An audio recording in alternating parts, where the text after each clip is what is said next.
What's up, everybody? Welcome back. I'm Mac the Movie Guy from MacTheMovieGuy.com, and you have stumbled once again into another one of my best of 2021 videos, which I'm doing in March of 2022, just shortly before the Oscars happen this year. This is sort of like if I got to have my say with the awards, what would they look like? It's just me. There's no pressure. I have no voting committee. I don't, I care what you guys think, but at the same time, this is just my opinion. This is one person's opinion. This is not like a guild of people. And I also have no pressure to do things like, it's been a long time coming, so I have to give this person the award. It's been a long time coming for what, my award? Like, there's no actor out there sitting out there going, I haven't won a Mac the Movie Guy award yet. It's really frustrating me. Denzel's not out there concerned about that. He's probably thinking, why haven't I been nominated for a BAFTA yet? As a reminder to those new to my channel, if this is your first video, I'm a blind film critic. So I definitely have a different approach to movies than you do. So this should be an interesting set of nominees. This is part 2 of what is going to end up being a 3-part series of Best of 2021. Previously, part 1 of the video talked about Best Ensemble, Best Original Screenplay, Best Adapted Screenplay, Best Animated Feature, Best Documentary Feature, Best International Feature, and Best Original Score. Today, God help my memory, but I plan on tackling Best Director, Best Supporting Actress, and Best Supporting Actor. From memory. That's 25 different names. So let's get on to it. Let's do Best Director. So I went with the traditional 5 here. My winner is not nominated for an Academy Award. The film is not nominated for any Academy Awards, but I picked Ridley Scott for The Last Duel. And I'm nominating Steven Spielberg for West Side Story, Sean Heder for Coda, John Watts for Spider-Man Far From Home, and Kenneth Branagh for Belfast. So what's the deal here? Why? First of all, I didn't really like Power of the Dog that much. So that's why, The Anointed One is not in the race. Not because I hate female directors, just because it just didn't work out that way. For quite a while, the director of Shiva Baby, whose name I've already forgotten, was in the running. Then I actually happened to see Spider-Man Far From Home, and I ended up giving that spot to John Watts. So there was almost a female nominee in this category, but I really wanted to nominate John Watts for the culmination of all of his work in Spider-Man Far From Home, Spider-Man No Way Home. But I picked Ridley Scott because what he managed to do in The Last Duel is actually really hard and challenging, and I feel like he pulled it off really well. He directed a period piece, which we don't get enough of nowadays. He is right about that. He directed something that was both in his wheelhouse, but also completely out of his comfort zone in terms of tone and subject matter. He really went for this huge swing by directing a film that needed to be told 3 different ways, from 3 different perspectives, which meant that little attention to detail every single time was needed, because little things needed to change in order for the film to work. You had to watch Matt Damon's perspective, and then you watched the little changes going into Adam Driver's perspective, and then Jodie Comer's perspective. So it's really just a well put together film, and it really worked for me. And I know a lot of people who are fans of The Last Duel, and I really appreciate what Ridley Scott did here. So Ridley Scott is my pick for Best Director. I think he deserved a lot more praise than he got for that. And now, Best Supporting Actress. This is where I'm going to get hate mail, but hear me out. Okay. So, winner, Catherine Hunter for The Tragedy of Macbeth. And my 9 other nominees are Judi Dench for Belfast, Catriona Balfe for Belfast, Cherry Jones for The Eyes of Tammy Faye, Kirsten Dunst for The Power of the Dog, Ann Dowd for Mass, Martha Plimpton for Mass, Ariana DeBose for West Side Story, Rita Moreno for West Side Story, and Jodie Comer for The Last Duel. Those are my 10 supporting actors' performances this year. I did give the edge to Kathryn Hunter at the end when I was sitting here and I was trying to pare down. I had been sort of accumulating a top 10 list, and then I had my top 10 list, and I sat and I just sort of marinated on it. And Kathryn Hunter, I didn't really love Tragedy of Macbeth. It's okay. I didn't really love the film, but her performance has stuck with me ever since. It's a multi-character performance. She's expected to do so much. And for an actress I was completely unfamiliar with walking into that film, I realized she's had a career. She didn't just appear out of nowhere. But honestly, as somebody who used to see, I can't tell you what Kathryn Hunter looks like. So she's not somebody who's ever stood out to me before in terms of, as an actress. So I feel like she just really smacked me in the face, and she did so in a film surrounded by legends, directed by a Coen brother, like all of these other people. And the one thing I walked away from Tragedy of Macbeth was, who is Kathryn Hunter and why haven't I known who she is? And I didn't have to choose between anyone else in that film. It was just Kathryn Hunter. She was a phenomenal witch in that film. Just incredible. I mean, everybody else I kind of felt like was just reading Shakespeare. I felt like Kathryn Hunter transformed Shakespeare. Like, she made Shakespeare her own, which is sort of what I was looking for from Joel Coen in that film, was just to make it his own a little bit. You know, when you see a Coen pop up, they have their own style. And I felt like his style was lost in that film.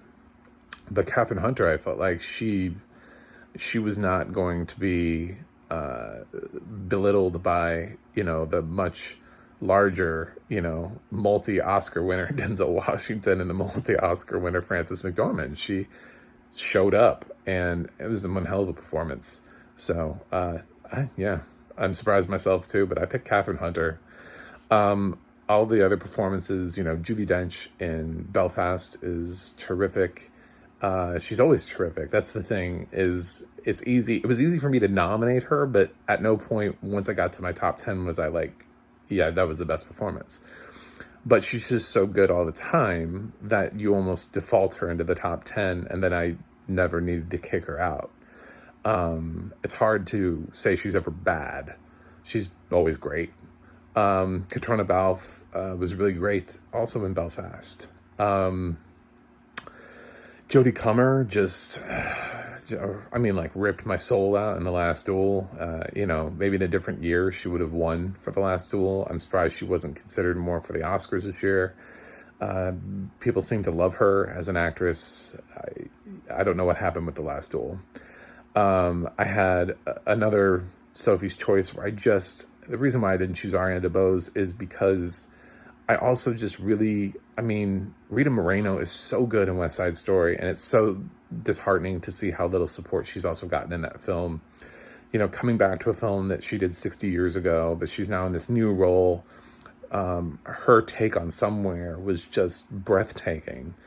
Ariana DeBose was amazing. She was fiery. Her Anita was terrific. I love both of their performances, but there was something about picking Ariana over Rita that just made it really hard for me to do, which is why Kathryn Hunter ended up winning, is because there was nobody else from Tragedy of Macbeth that I felt connected to. I didn't nominate it in any other category for anything. Mass was the same way. I loved both Ann Dowd and Martha Plimpton. I would have loved to see either one of them get nominated. I would have loved to see both of them get nominated for an Oscar. Neither of them got an Oscar. But every time Ann Dowd, who got nominated for more awards this year for Mass, I was excited for her. It doesn't necessarily mean that I thought she did a better job than Martha Plimpton. I just thought that to see these two grieving mothers, like which grieving mother do you pick? You know, it's so hard. Cherry Jones, very underrated. Oh, she's always underrated. She's a great character actress. Very underrated performance playing Tammy Faye's mother. And Kirsten Dunst did a very grown-up performance in Power of the Dog. So honestly, this is like a really solid set of nominees that I'm really happy with. A lot of really great performances. So yeah. And Best Supporting Actor. My winner here is Jason Isaacs for Mass.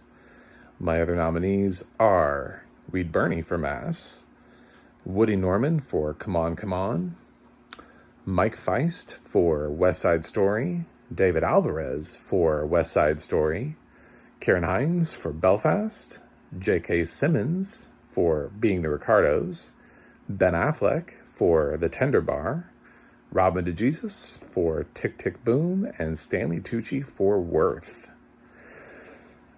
That's what I ended up with. Yep. No Cody Smith-McPhee, no Jesse Plemons. And the reason why there's no Troy Kotsur is because his performance is nonverbal, and as a blind film critic, I didn't really get to enjoy it. So it's not a slight on Troy Kotsur. So before people, riot the streets, like I didn't put Troy in this race, I have no idea what his performance is like. I would be nominating him based on audio description. And Amelia Jones translating. Like, I honestly, it would be such a weird performance for me to nominate. As a blind film critic, I can't. So, I'm sure he's great. I loved Coda. I would have loved to put him in here, but, just the deaf actors in Coda, I just wasn't really able to fully, embrace all of their performance. So, I did put it in ensemble though. So I guess he was nominated as part of my ensemble category. But yeah, I really did feel like Jason Isaacs, he has this moment, in Mass where he's describing, the shooting, and it sort of has stuck with me. And he's doing so, to the parents of the school shooter, and it's just so impactful, and I feel his words, and he was so good at it, that in this case, it's not that Reed was bad, it's just that they gave Jason Isaacs this really big moment where he got to really walk us through the shooting, and it was such a powerful scene that it hasn't left me, and it was given to Jason Isaacs, and that's why I picked him. So in the case of the Mass women, I wasn't able to pick between them because I felt like they both had great, evenly divided moments. But here I felt like Jason was given a huge, sort of jaw-dropping, heart-stopping moment that Reed was not quite given for his character. He does have a moment that's good, which is why he's here, but it's not what Jason got. Some of the other nominees, I nominated Stanley Tucci for Worth. It's not a performance many people talked about, but he was really good in that. He was a grieving husband. He got people to rally around him. It was just a really nice performance from Stanley Tucci. Really understated, but emotionally the core of Worth. If you saw Worth on Netflix, he very much was probably the role that you connected to. I did nominate Ben Affleck for The Tender Bar. I thought it was a very grown-up performance. He's the best thing about that film. It was nice to see him there. Of course, Robin DeJesus for Tick, Tick, Boom. There's so much focus on Andrew Garfield's role that you forget that it's Robin DeJesus is really the one that breaks your heart. he just got left off of so many lists. The boys from West Side Story, Mike Weiss and David Alvarez, man, they were both great, weren't they? I mean, if you saw West Side Story, Riff and Bernardo were just terrific in that film, for very entirely different reasons, but such strong performances. It's such a shame that they were both sort of ignored. Woody Norman is my youngest nominee across any category, but talk about such like a mature performance from such a young actor. And come on, opposite Joaquin Phoenix, he just, I don't know, it was just such a good performance from a child actor. Yeah, I'm not ashamed to have him here. I do feel kind of bad that I wasn't able to get Jude Hill into the Best Actor race because it was a little bit more crowded, but I'm happy that Woody Norman was able to hold on in this race. Kieran Hines was terrific in Belfast. I didn't quite think Jamie Dornan's role in Belfast warranted making this cut, so he didn't.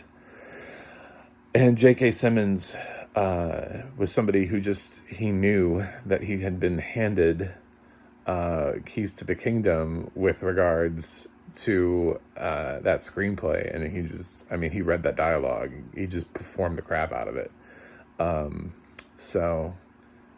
It's a really great group of nominees that I'm extremely proud of. But yes, Jason Isaacs for Mass is my winner. So I'll have one more video where we tackle actress, actor, and best picture. You can look for that coming up shortly, definitely before the Oscars. So we're rolling through this. Let me know what you think. Let me know if you're upset at my Power of the Dog snubs. I really did not like Cody Smith-McPhee in Power of the Dog, and I didn't think Jesse Plemons brought anything to Power of the Dog. Sorry about that. In the supporting actress race, yeah, I left out a lot. I didn't like The Lost Daughter as a film. I thought it was carried by Olivia Colman. Jessie Buckley did okay, but I didn't leave that film thinking, man, Jessie Buckley, like some people did. Ingenue Ellis, it's not that she was bad, it's that I think she's being inflated a little bit more than what I would give for that role. I think Will Smith stole that movie.